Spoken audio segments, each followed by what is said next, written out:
সবাই চাচ্ছে দেশে যেন শান্তি শৃঙ্খলা বজায় থাকে। কারণ আমরা জানি আমরা একটা খুব কঠিন সময়ের ভিতর দিয়ে জাতি পার করছে। এখানে আমাদের যে প্রতিবেশী, সে আমাদের বৈরী একটা অবস্থান নিছে। এই সময় দেশের ভিতরে ওলট পালট করাটা কার স্বার্থ হাসিল হবে, এটা আমরা সবাই বুঝি যে ভারতের স্বার্থ হাসিল হবে। এখন পিনাকি কি ভারতের এজেন্ট হিসেবে এইসব কাজ করে যাচ্ছেন কিনা, এটা নিয়ে আমাদের কিন্তু ভাবতে হবে। আরেকটা জিনিস ভাবতে হবে, পিনাকি ভট্টাচার্য আমি কথা পাচ্ছি, যদিও আমি মানে পিনাকি অথবা মানে অন্য যারা আছে বিদেশি তাদের নিয়ে কথা বলতে খুব একটা স্বাচ্ছন্দ্য বোধ করি না। কারণ আমার কাছে মনে হয় যে ওনারা যদি প্রকৃতই দেশপ্রেমিক হতেন তাহলে তারা দেশে এসে কথা বলতেন। দূরের থেকে অনেক কিছু বলা যাক, দেশে আসেন না কেন ওনারা? কাজে ওনাদের নিয়ে আমি কথা বলতে খুব একটা স্বাচ্ছন্দ্য বোধ করি না। তারপরে আপনি যখন প্রশ্নটা তুলেছেন তখন সেখানে আমি একটা কথা বলতে চাই। আপনি যে কথাটা বললেন যে ভারতের স্বার্থ উদ্ধার করতে চাচ্ছে, কিন্তু আমরা তো দেখি পিনাকি সারাক্ষণ ইন্ডিয়ার কথা বলছেন, উনি ভারতীয় পণ্য বর্জনের কথা বলছেন, উনি ভারতের আধিপত্যবাদের বিরুদ্ধে কথা বলছেন। তাহলে এইটা যদি বলেন তাহলে এই বলার মাধ্যমে উনি কিভাবে ভারতের স্বার্থ উদ্ধার করছেন, এই জিনিসটা কিন্তু আমার ক্লিয়ার হলো না। না, ওনার কথা আমি বিশ্বাস করতাম যদি উনি একজন অনেস্ট ব্যক্তি হতো। উনি তো অনেস্ট কোনো ব্যক্তি না, উনি সৎ ব্যক্তি না। উনি বাংলাদেশে যে ওষুধ কেলেঙ্কারি করে গেছেন তাতে বহু লোক মারা গেছে। কালা জ্বরের জন্য একটা ওষুধ ছিল, সেটার নাম ছিল মিল্টোফোসিন। এখন পপুলার ফার্মাসিউটিক্যালস বলে একটা কোম্পানির উনি ছিলেন চিফ অপারেটিং অফিসার, মানে অনেক উচ্চ পদের একজন। তারা ওই ওষুধটার ভিতরে ময়দা দিয়ে ওই ক্যাপসুলগুলি, মিল্টোফাস ক্যাপসুলগুলি এই গভর্নমেন্টের কাছে বিক্রি করছে 5,40,00,000 টাকার বড় ধরনের একটা 2008 সনে। তাতে এই ময়দার গুলি দিয়া ক্যাপসুল খাওয়ার ফলে এই কালাজ্বরের অনেক রোগী মারা গেছে। এক হিসেবে দেখা গেছে 289 জন রোগী মারা গেছে।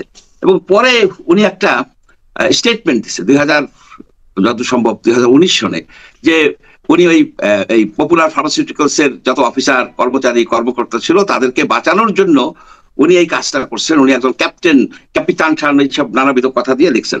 কিন্তু বাস্তবতা হলো যে ওনার তো জেলে থাকা উচিত। আপনি দেখেন যে প্যারাসিটামল কেলেঙ্কারি, প্যারাসিটামলে যে ভুল আপনার ডাইথাইল গ্লাইকল দেওয়ার ফলে অনেক শিশু মারা গেছে। একটা ছিল অ্যাড ফ্লেম বলে একটা কোম্পানি, তাদের একজন ম্যানেজার ছিল একটা হিন্দু ভদ্রলোক। উনি ওই ওই ওই 2 নম্বরটা দিয়ে টাকা মাইরা ইন্ডিয়া চলে গেছে। আর পিনাকি এখানে রুগী মাইরা প্যারিসে যাইয়া সে এখন নানাবিধ দেয়। তার তো বাংলাদেশে আসা এই জিনিসটা ক্লিয়ার করা উচিত। আমরা এই দেশের খোঁজ খবর রাখি, আমরা এখানে খোঁজ খবর রাখি। উনি কি করছে, উনি পপুলারকে বাঁচাইছে কিভাবে সেই সময়? রুহুল হক বলে একজন হেলথ মিনিস্টার ছিল আওয়ামী লীগের। রুহুল হক কিন্তু খুব নাম করছে তো দুর্নীতিতে, ব্যাপক নাম করছে। রুহুল হকের মাধ্যমে উনি ওইটাকে টেকনিক্যাল ফেলিওর দেখাইছে। এটা ছিল ক্রিমিনাল অফেন্স, এটা ক্লিয়ারলি ক্রিমিনাল অফেন্স। এক মামলা হয় নাই যার জন্য এতগুলি রোগী মারা গেছে। 5 কোটি টাকার আপনার ওষুধ উনি ময়দা দিয়ে ডলার দিচ্ছে, উনি স্বীকার করছে ওনার লেখায়। তো সেই লোকের কথা বাঙালিরা কি খায় নাকি? এই যে কি বলে চানাচুর খায়, সব কথা শুনে নাকি?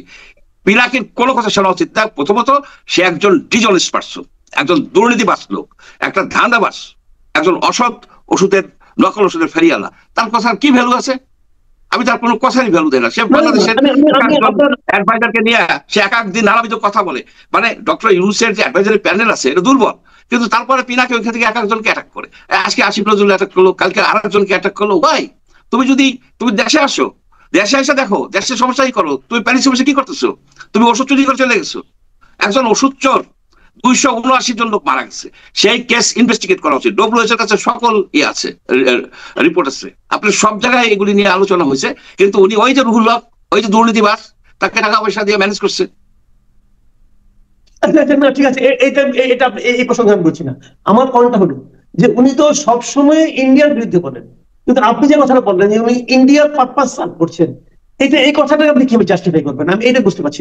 যে কথাগুলি বলেন তাতে প্রথমত আমাদের এই সরকারটা একেবারে দুর্বল সরকার, সেই সরকার থেকে উনি আরো বেশি অস্থিতিশীল করতেছে। এবং উনি দেশের ভিতরে অনেক গন্ডগোল পাকানোর চেষ্টা করছে। কখনো বলে যে কি শহীদ মিনারে যায় আপনারা ওত নেন, এটা করেন। কখনো বলে যে এই বাড়ি বুলডোজারদের ভেঙে দাও। সবকিছু উস্কানিমূলক। এর রেজাল্ট হচ্ছে যে অস্থিতিশীল অবস্থা হইলে এই দেশের বেনিফিট পাবে হচ্ছে আপনার ভারত। সবাই আমরা জানি উনি সেটাই করতে চাচ্ছে। ওনার কথা তো উনি হচ্ছে ডাবল এজেন্ট, দেখাচ্ছে এটা। উনি একজন হিন্দু লোক, উনি বিয়ে করছে একজন মুসলমানকে, করতেই পারে, কিন্তু উনি ওরা তো মুসলমান হওয়া উচিত, উনি কি মুসলমান হয়েছে? অথবা তার হচ্ছে হিন্দি হওয়া উচিত ছিল। এটা আমাদের কালচার, আমি মনে করি তার একেবারে একান্ত ব্যক্তিগত বিষয়। কিন্তু বাংলাদেশের যে একটা কালচার আছে, একটা ধর্মীয় যে বিষয় আছে, এগুলি কিন্তু সম্পূর্ণভাবে ইগনোর করে যাচ্ছে। এই লোকের উচিত বলা ক্লিয়ার কাট, পিনাকির বলা হচ্ছে, পিনাকি তুমি কি হিন্দু নাকি তুমি মুসলিম? হয়তো তখন ওই নজরুল সাহেবের কথা বলবে, ওই বলবে যে হিন্দুরা মুসলিম জিজ্ঞাসা কোন জন, এই ধরনের কাব্যিক কথা জানে উনি। না আমরা ঠিক আছে, আমি আমি আমরা ব্যক্তিগত প্রসঙ্গ বাদ রাখি, কিন্তু আপনি কি মনে করেন যে এই আন্দোলনটাকে, যে আন্দোলনটা আমাদের হয়েছিল, সেই আন্দোলনটাকে তার মানে যৌক্তিক লক্ষ্যে পৌঁছানোর জন্য সকল মানুষকে আসলে একটা একতাবদ্ধ থাকা মানে প্রয়োজন ছিল কিনা, এবং এটা এই সমস্ত ক্ষুদ্র ক্ষুদ্র বিষয় নিয়ে আলোচনা করে দেশে একটা গন্ডগোল পাকানো, এবং গন্ডগোল পাকানো যে ওলট পালট করে যে লুটে পুটে খায় এই ধরনের একটা পরিস্থিতি তৈরি করাটা, এটা কি আমাদের জাতির জন্য ভালো হচ্ছে কিনা? একেবারে ভয়ঙ্কর অবস্থা। আপনার জাতি একটা ক্রান্তিকালে যাচ্ছে, ক্রান্তিকাল দিয়ে যাচ্ছে। সেইখানে আমরা একজন অতি বৃদ্ধ একজনকে আমরা চুজ করছি, যা করছি এখন তাকে যাতে সে যেন চালায় একটা নির্বাচন দিতে পারে, এবং তাকে ক্লিয়ারলি বোঝানো দরকার যে আপনি যে কাজটা করছেন আপনি নিরপেক্ষতা হারিয়ে ফেললেন। আপনাকে এখানে আনা হয়েছে দুইটা কারণে। একটা হচ্ছে যে আপনার ওয়েস্টার্ন কান্ট্রির সাথে আপনার ভালো সম্পর্ক আছে, বিশেষ করে আমেরিকার সাথে ভালো সম্পর্ক আছে, একটা কারণ। আর একটা কারণ হচ্ছে যে আপনি একজন নিরপেক্ষ ব্যক্তি এবং নোবেল লরিয়েট নিরপেক্ষ ব্যক্তি। আপনি এখন যে দুইটাই হারাই ফেলেন। একটা হচ্ছে যে ট্রাম্প সাহেব আপনাকে ইনভাইট করে নাই, আমেরিকা আপনাকে ইনভাইট করে নাই তাদের ইনঅগারেশনে, কোন রকমের দেয় নাই, সেটা ধরেন একটা বিষয়। আর একটা হচ্ছে এই যে আপনাদের আপনার ছাত্রদেরকে বলতেছেন দল করো, যে ছাত্রদের একটা অংশ। ইনভাইট তো নরেন্দ্র মোদীকেও করেনি, তাতে কি আসে যায়? নরেন্দ্র মোদীকে ইনভাইট করছিল, যায় নাই। জয়শঙ্কর গেছে, অত্যন্ত রেসপেক্টেবল হয়েছে, তাদের সাথে মার্কস রুবিওর মিটিং হয়েছে প্রথম দিনেই। সুতরাং সেখানে তুলনা করে তো লাভ নাই।